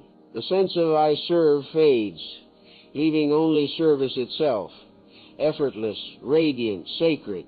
And as this state deepens, conduct becomes religion, not in the outer sense of creed or ceremony, but as the living expression of divine order. Service matures into a way of being where every action, however ordinary, is sanctified by awareness. This is the next stage of the journey, the religion of conduct, where morality and spirituality unite, and life itself becomes the temple of the soul. When the soul has passed through the furnace of pain, through the crucible of truth, through the stillness of inner silence, and the radiance of service, it comes at last to the sacred understanding that spirituality is not something apart from conduct, but the very essence of it. The divine is not hidden in some distant heaven, but in the way a being moves, speaks, listens, and lives. To act rightly is to worship. To live truthfully is to pray. The religion of conduct is the final flowering of all inner realization. for it brings heaven down into the humble gestures of daily life. In the early stages of seeking, the mind divides: there is the world, and there is the sacred, the profane, and the pure, the temple, and the marketplace. But as the soul ripens, these walls begin to dissolve. One sees that the divine does not demand retreat from life, but reverence within life. The hand that sweeps the floor can move with the same holiness as the hand that writes Scripture if it is guided by awareness. The lips that speak gently are as sacred as those that recite prayer, if they speak from love. True religion is not confined to forms or names. It is conduct in harmony with truth. When one has understood suffering and transmuted it into compassion, conduct naturally purifies itself. There is no longer effort to be good, for goodness has ceased to be an idea. It becomes instinctive, spontaneous, the natural expression of inner clarity. The one who has found peace cannot harm, because harm would wound their own peace. They cannot deceive, because falsehood would cloud the light they carry. Morality, which once seemed to command, becomes the rhythm of the soul's own breath. The religion of conduct is not founded upon fear of consequence, nor hope of reward, but upon reverence for life itself. It recognizes the same sacred flame in every creature, every leaf, every stone. To harm another, even in thought, is to darken one's own lamp. To bless another is to kindle it brighter. Each act, however small, becomes a thread in the invisible web of harmony. Thus, conduct is not a matter of obedience, but of participation in divine balance. The one who walks this path carries within them an awareness of law, not the law of men, which changes with time, but the eternal law of equilibrium that governs all realms. They feel that honesty aligns them with the movement of stars, that patience resonates with the rhythm of the earth, that kindness opens channels through which the subtle forces of grace can flow. They see that every act is a vibration, and that these vibrations create the atmosphere of both the soul and the world. The religion of conduct asks for no sermons, for the life itself becomes the teaching. The silent presence of the just and humble speaks louder than the rhetoric of 1,000 tongues. The one who lives in alignment becomes a living scripture, a word written in the language of deed. Wherever they go, they leave invisible blessings, not through effort, but through the quiet radiation of order. For truth, when lived, sanctifies space, it purifies the air around it. In such a being, conscience has become joy. Duty and delight are no longer at odds. They act not because they must, but because they love to act in harmony. They do not seek virtue as a possession, for virtue belongs to the ego that wants to appear righteous. Instead, they let rightness arise naturally, without calculation, as a flower turns toward the sun. The fragrance of their life spreads silently, nourishing all who come near. This religion of conduct is not limited by belief, culture, or time. Its commandments are few and eternal. Be truthful, be kind, be just, be humble, revere life. These are not laws imposed by authority, but truths revealed by the heart that has awakened. When lived deeply, they dissolve all distinctions between sinner and saint, believer and unbeliever, sacred and secular. For the essence of all true religion, beneath all symbols, myths, and rituals, is conduct in harmony with love. To live by this religion is to become transparent to the divine. The ego, that shadow of separation, grows thin as mist. The person ceases to be an isolated will and becomes a vessel of the universal will. Their hands become instruments of mercy. Their words become bridges of understanding. Their eyes become lamps through which the Eternal gazes upon the world. They are not holy in the manner of pride, but simple, humble, human, fully human, and therefore divine. Such conduct cannot be imitated. It must be born from understanding. To imitate virtue is to wear borrowed light. To live virtue is to shine from one's own flame. The religion of conduct does not ask us to perform righteousness, but to be so aligned with truth that righteousness performs itself through us. It does not teach belief, but awareness, and through awareness, the ordinary becomes sacred. The act of eating becomes communion. The act of speaking becomes prayer. The act of rest becomes meditation. When conduct becomes religion, life itself becomes a temple. The floor of one's path is the altar. The breath is the incense. The heartbeat the sacred drum. The entire world reveals itself as divine liturgy.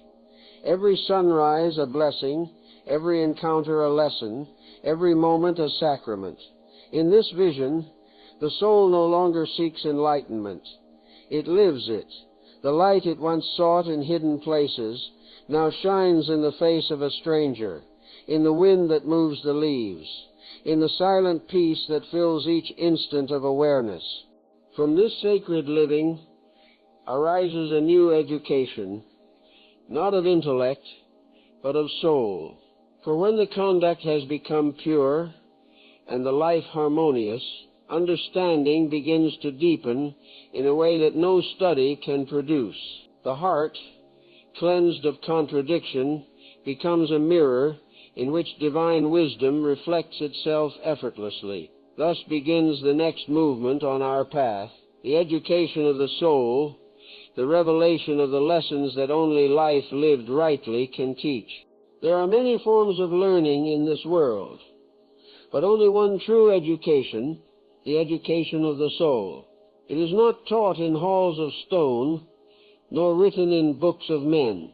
It takes place in the hidden classroom of experience, where the teacher is life itself and the subject is wisdom. Every joy, every sorrow, every silence, every mistake, all are lessons in this sacred curriculum. The soul does not learn through accumulation as the mind does, but through refinement, through the gradual purification of perception until it sees the divine pattern behind all appearances. The education of the soul begins long before we understand it. It begins with our first pain, our first longing, our first bewildered question. Life shapes us gently, at first then more firmly, as we resist. We are led through relationships, through ambitions, through disappointments and triumphs, each one designed not for worldly gain, but for inward growth. The outer circumstances may differ from person to person, but the inner intent is the same, to awaken the sleeping spirit and train it to see through the eyes of love. This schooling is rigorous, for it demands honesty with oneself. The mind, skilled in excuses, cannot graduate from this temple. Here the only examination is suffering, and the only passing mark is understanding. The soul is not rewarded for cleverness or punished for ignorance. It simply grows in proportion to its willingness to see truth clearly.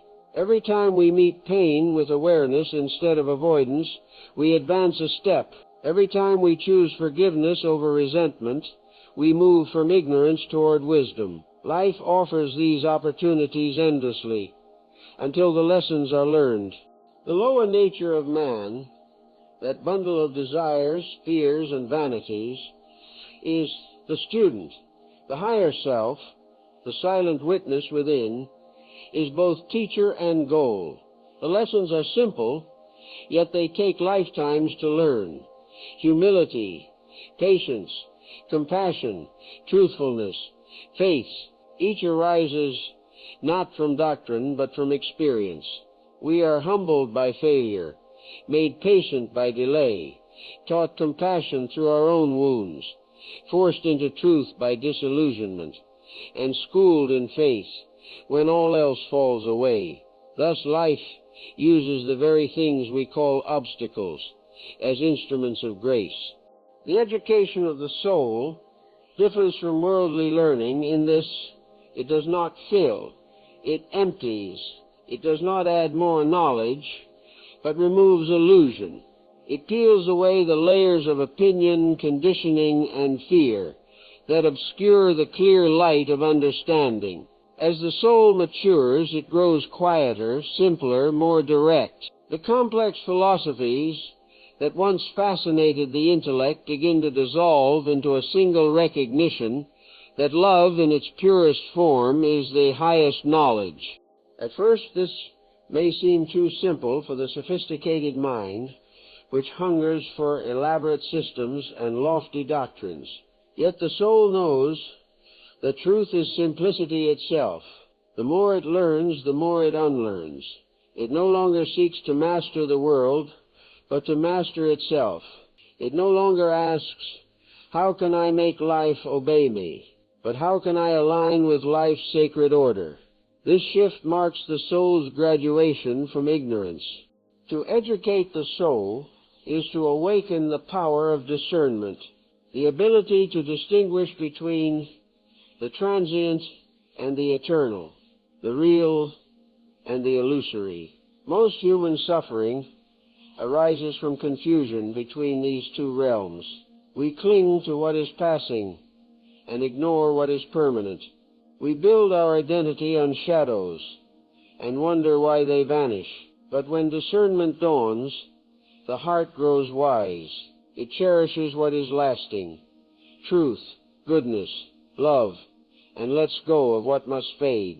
The result is freedom, not through renunciation, but through understanding.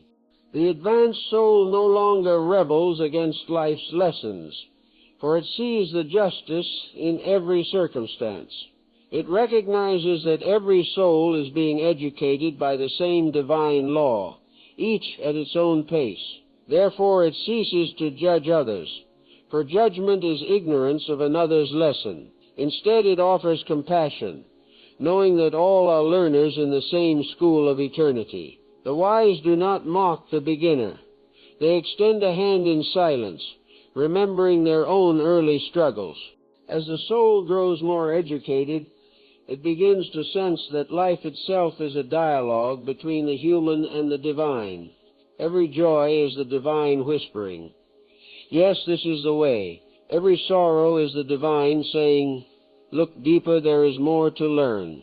There are no punishments, only corrections. No coincidences, only carefully chosen lessons.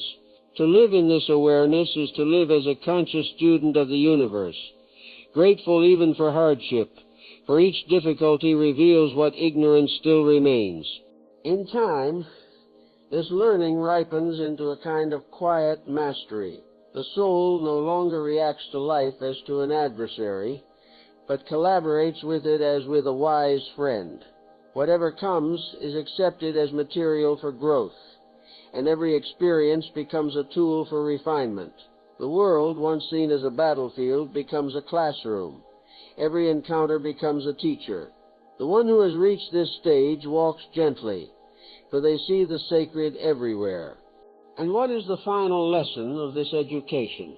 It is simplicity. After all the complexities, all the philosophies and practices, the soul returns to the beginning, to the simple awareness of being, to the quiet joy of existence itself. This simplicity is not ignorance, but wisdom fulfilled, for it has passed through complexity and found peace beyond it. The educated soul has no need to prove, to argue, to persuade. It radiates understanding through presence alone. Thus, the long journey of learning leads not to accumulation, but to surrender. Not to superiority, but to innocence restored. The child and the sage meet at last in the same heart. The soul, once burdened with questions, now lives in wonder. It walks through the world as through a garden, touching all things lightly, harming none, grateful for everything.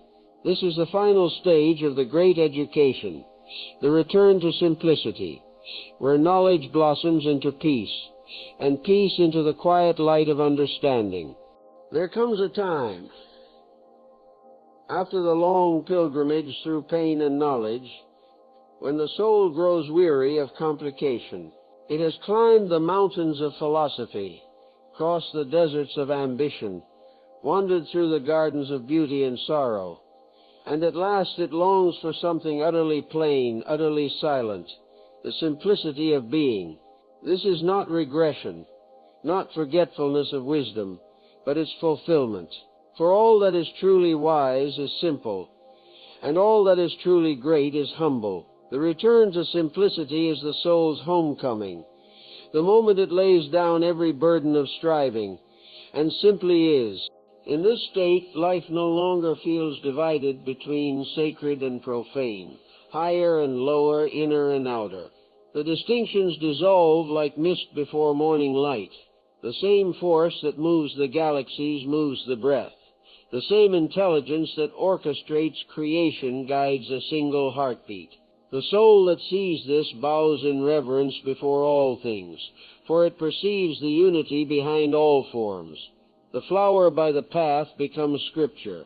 The wind becomes sermon. The ordinary moment becomes temple.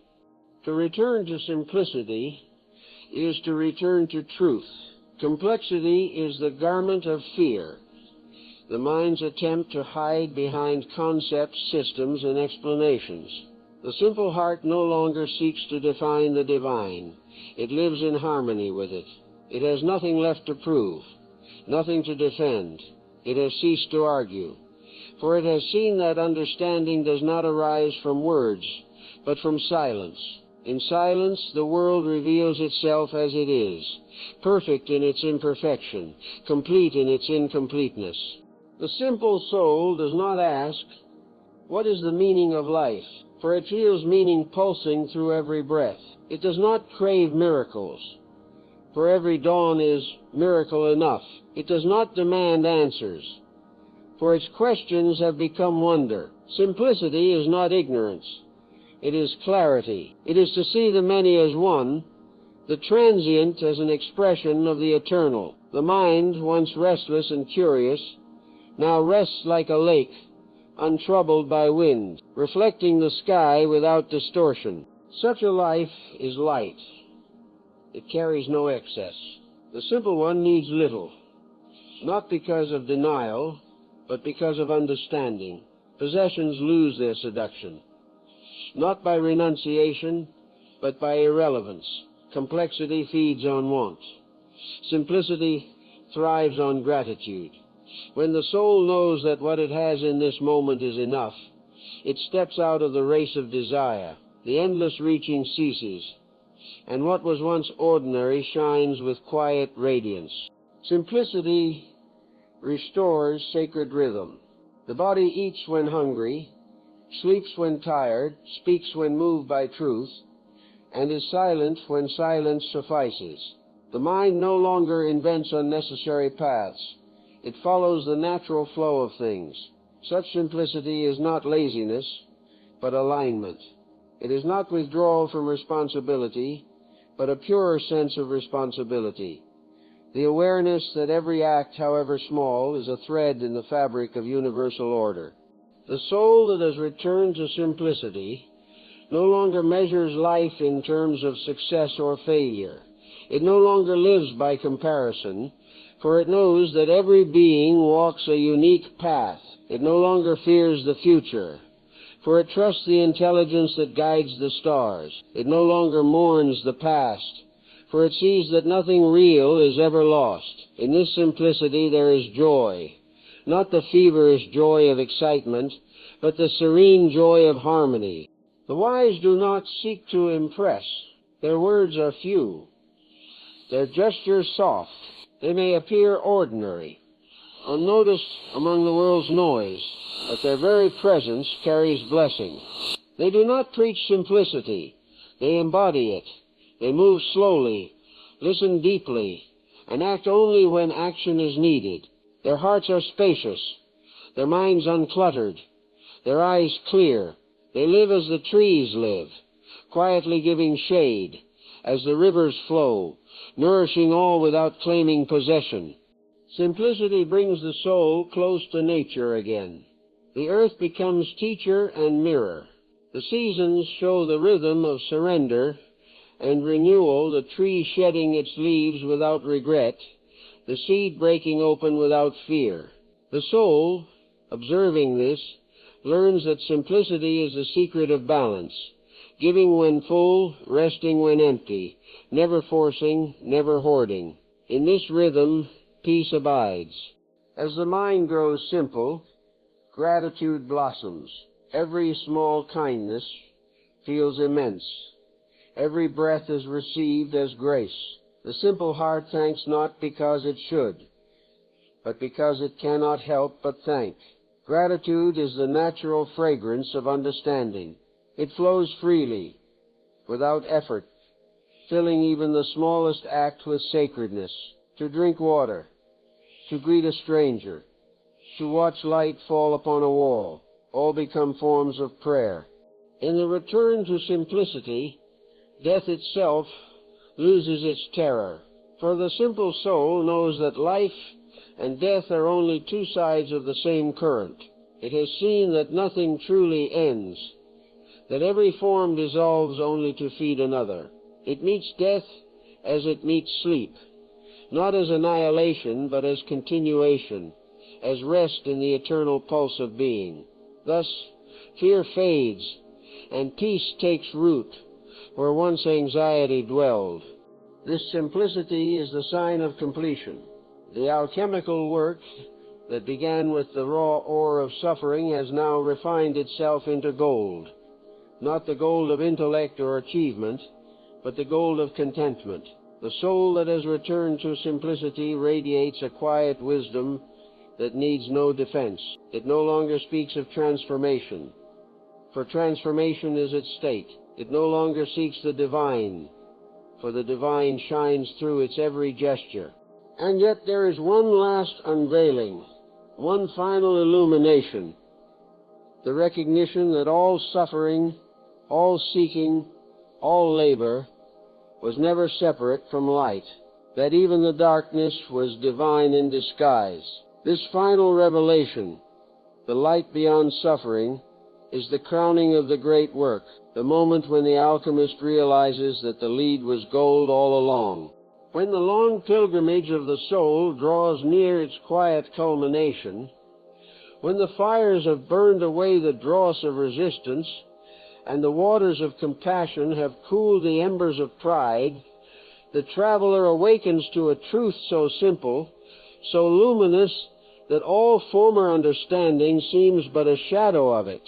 The truth is this: there was never anything to escape. The pain, the loss, the longing, the darkness, all were veils woven of divine necessity, each concealing the same light it sought to reveal. The gold that the alchemist pursued through suffering was hidden within the suffering itself. The light was never absent. It was only obscured by the mind's refusal to see.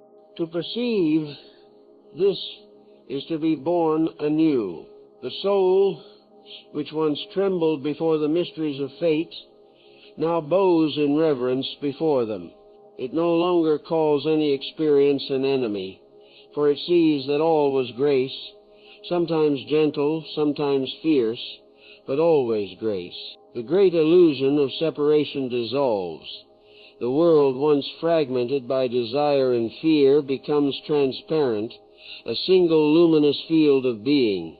What was once called me and you, joy and sorrow, life and death, are seen as waves upon the same infinite sea. This is not the peace of comfort, nor the calm of indifference, but the stillness of unity. In this stillness, even pain glows softly, like coal transformed into ember. The one who abides here feels life flowing through them, not as burden, but as blessing. They no longer seek to hold or to flee.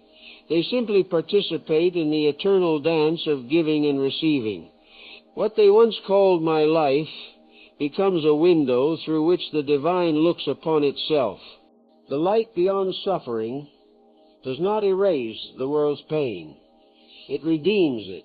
It sees beauty where the unawakened eye saw only tragedy, purpose where the mind saw only chaos.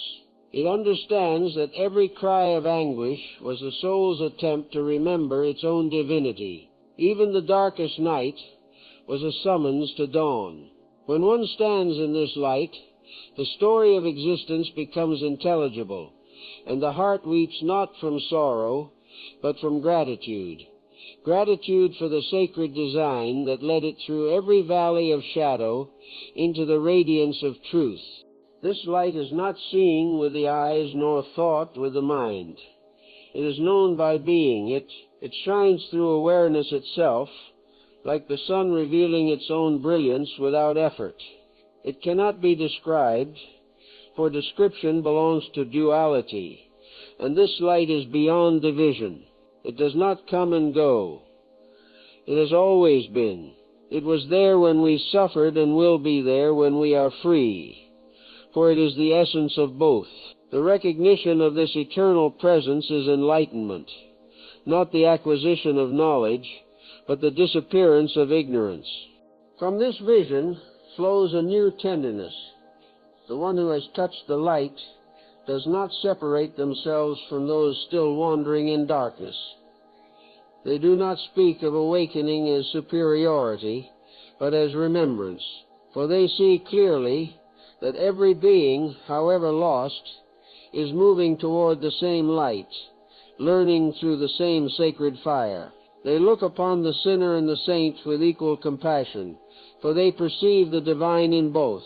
Their heart becomes vast, inclusive, and endlessly forgiving. They can no longer hate, because they see that there is no other to hate. Such beings become living lamps in the world.